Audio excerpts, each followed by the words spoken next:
yang disebutkan oleh Nabi SAW. Apabila Dajjal datang, kebetulan sebelum itu perkataan Dajjal itu berasal daripada perkataan Arab Dajjal. Dajjal ini adalah membawa maksud yang menutup-nutup. Artinya menutup kebenaran dan menggambarkannya kepada sesuatu yang bertentangan dengan kebenaran. Ya. Apabila Dajjal muncul, Nabi menggambarkan Dajjal ini, masa kanannya putar.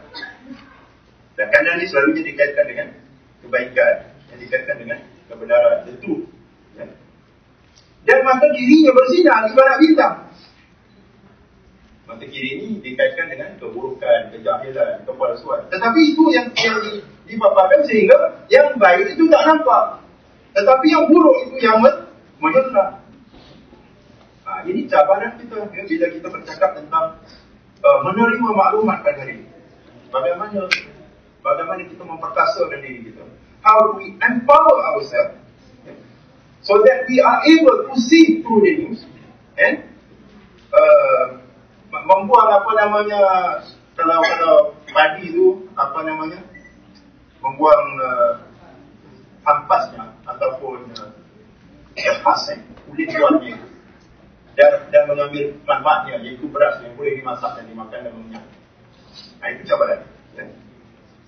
Dan apakah itu sudah sampai ke zaman ini digambarkan oleh Rasulullah SAW lewat satu hadis. Tinggal bertolong nanti masanya. Nanti kan, ya, 15 minit. Nanti sempat untuk bicara mukadimahnya saja, isinya. Dan Nabi SAW dalam sebuah hadisnya daripada Fatimah binti Qais, dia mengatakan seorang sahabat yang bernama Tamim Ad-Dari. Tamim Ad-Dari ini pernah, dia asalnya adalah seorang penganut agama Kristian, tapi kemudian dia masuk Islam. Dia merupakan orang yang pertama penduduk Baitul Maqdis yang masuk Islam.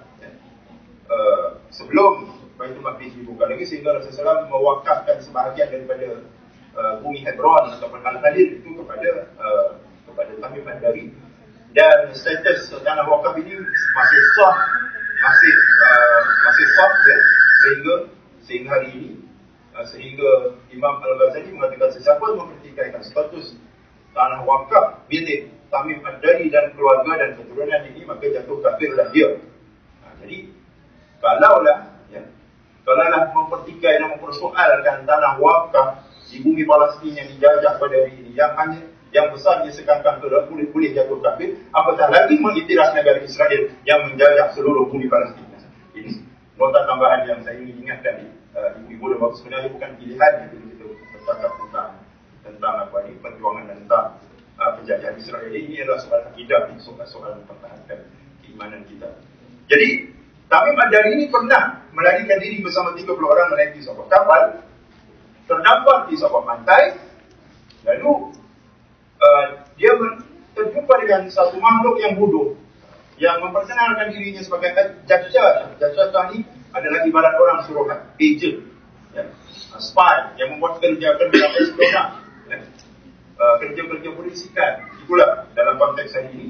Lalu Dajjal ini menyuruh Tamim Ad-Dari pergi ke sana. Di sana kamu berjumpa dengan ketua, dan dia pergi dan berjumpa dengan satu makhluk yang jauh lebih buruk, yang berbulu, tangannya terikat, dan dia memperkenalkan dirinya sebagai Dajjal. Dan Dajjal bertanya kepada Tamim Ad-Dari beberapa soalan. 3 soalan saya kongsikan dalam kesempatan ini. Satu soalan yang pertama, apakah Laut Tiberia ataupun dalam ejaannya Siberia masih berair, masih penuh airnya.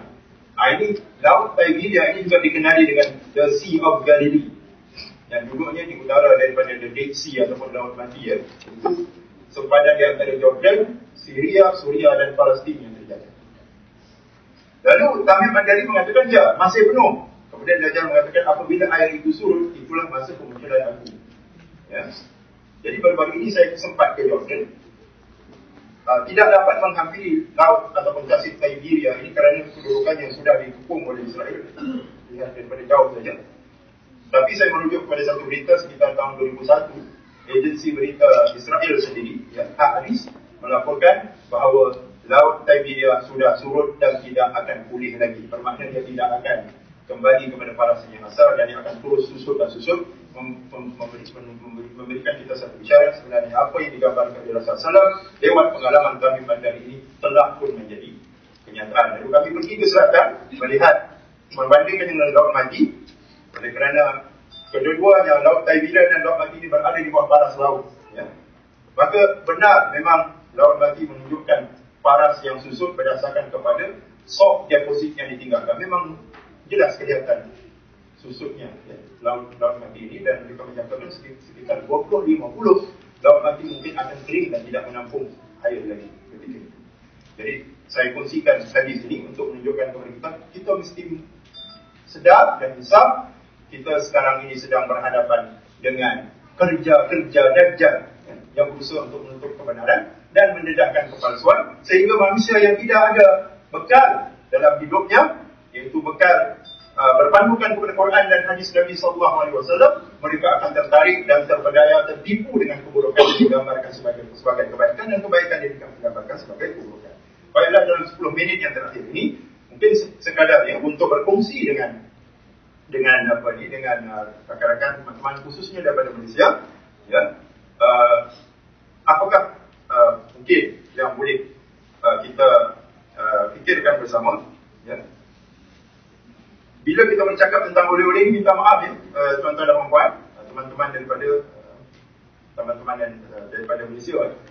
Kalau saya diberi peluang yang lebih lama, mungkin 1 jam setengah, saya akan lebih banyak memaparkan keburukan daripada kebaikan.